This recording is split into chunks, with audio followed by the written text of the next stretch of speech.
What would you do if the person you loved revealed a life-changing secret on your wedding night? The ballroom sparkled with golden light as guests circled the couple on the dance floor. Ethan, standing tall in a tailored ivory suit, gazed down with pure admiration at his bride. Naomi, seated gracefully in her wheelchair, radiated elegance. Her white satin gown flowed effortlessly over the wheels, and a delicate crystal tiara rested beneath her veil. Her smile could melt marble. To outsiders, they may have looked like a contradiction, but to Ethan, Naomi was his equal, brilliant, beautiful, and breathtakingly powerful. Their love story had never been conventional. Ethan, a 33-year-old white tech entrepreneur from Portland, had founded multiple successful startups. Naomi, 31, was a fierce disability rights advocate from Chicago, a gifted speaker, and a published researcher in accessible design. They met at an international innovation summit. He spoke about technology. She, about inclusion. Ethan couldn't remember the other panelists. He only remembered her, the way she challenged a tech CEO with facts and grace. The way she moved the room without ever leaving her seat. When they shook hands afterward, her eyes lingered just a heartbeat longer than expected. Their first coffee turned into 5 hours of nonstop conversation. Dating, however, wasn't easy. When they went out, the stares were not curious. They were judgmental. Strangers assumed Ethan was her brother, her caretaker, or worse, someone trying to make a public statement. Even some of Ethan's colleagues made thinly veiled remarks. "Do you think she'll want kids? Is she okay being out this late?" And his own mother gently but hesitantly asked, "She seems lovely, dear, but are you sure you're ready for this kind of life?" Ethan was sure. Naomi never asked for pity. She didn't need saving. She needed someone who truly saw her. And Ethan, he never saw the wheelchair. He saw her.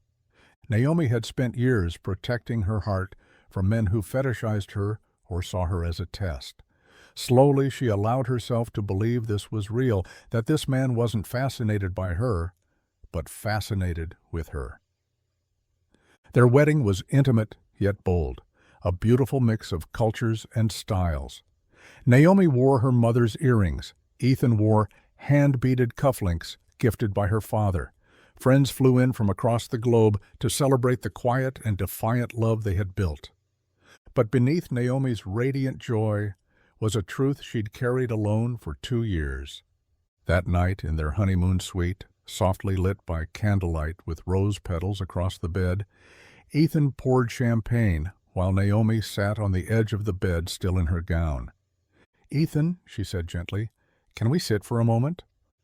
"Of course," he replied without hesitation. "There's something I've never told you," she began, not out of fear, but because she had waited for the right moment. "I needed to know who you were, truly. Not the version you show the world, but the man behind closed doors." Ethan didn't interrupt. "You know I was paralyzed at 21, she continued. "Spinal cord injury. Doctors said I'd never walk again, and for a long time they were right." Ethan nodded softly. "But 2 years ago, I enrolled in an experimental neurorehabilitation program. No miracles promised, just a chance. Slowly, I began to feel movement again. First my toes, then my legs. I can walk. Not far, not without pain or risk. But I can." Ethan's eyes widened. "You can?" She held up her hand. "Yes, but I chose not to share it, because I've had men fall in love with the idea of me walking, as if that made me more worthy. I needed to know you loved me as I am, not for who I might become." Ethan reached for her hand. "Naomi, I love you for your mind, your fire, your soul. If you never walked again, I'd still feel like the luckiest man alive." Tears shimmered in her eyes. "I want to show you something." With effort, Naomi slowly shifted her body, pressing her palms into the mattress. She lowered her feet to the floor. Her knees shook. Ethan instinctively rose, but she motioned for him to stay. Then, step by trembling step, she walked across the room until she fell into his arms. He didn't speak. He just held her. Naomi trembled, not from weakness, but from the weight lifted off her shoulders. The secret finally free. The fear dissolved. She had shown him her most vulnerable truth, and he hadn't flinched.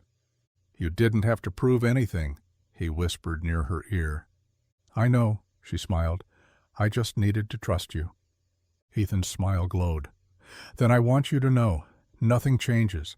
Not my heart, not my love, not my decision." Later, as she sat back on the bed, legs aching but heart at peace, Naomi said softly, "People think the hardest part of disability is the physical stuff, the pain, the stares. But it's trust. Trusting someone will love all of you. I've met men," she continued, "some kind, some curious. But you never made the chair part of the story, because to you, it never was." "Exactly," Ethan replied. "I fell in love with you." They stayed up all night, not out of wonder, but of understanding, laughing, planning, dreaming, talking about everything except legs and wheels. The next morning, as sunlight bathed the suite, Naomi rolled toward the mirror, adjusted her veil one last time, and turned to Ethan. "Still feel like the luckiest man in the world?"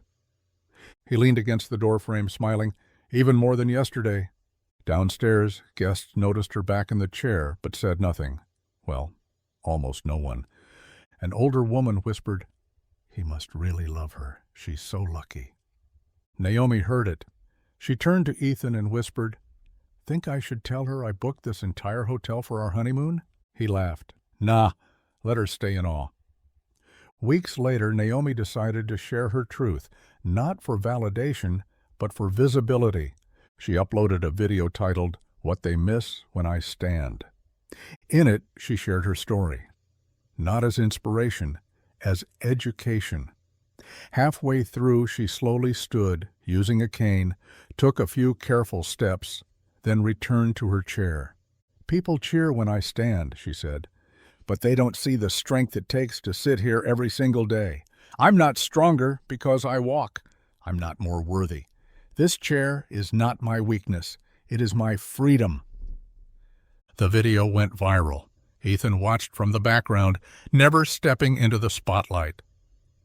When asked what it was like to be married to such a brave woman, he simply said, "She's not brave because she stood. She's brave because she waited for love to feel safe before she did."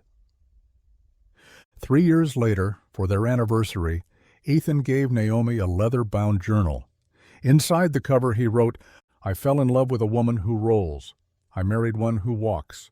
But I will grow old beside the one who moves people, no matter how she gets there." Naomi cried, not because it was poetic, but because it was true. And that night, as they danced, her in his arms, 1 foot at a time, there were no more surprises, only the unfolding joy of a love that had passed every test.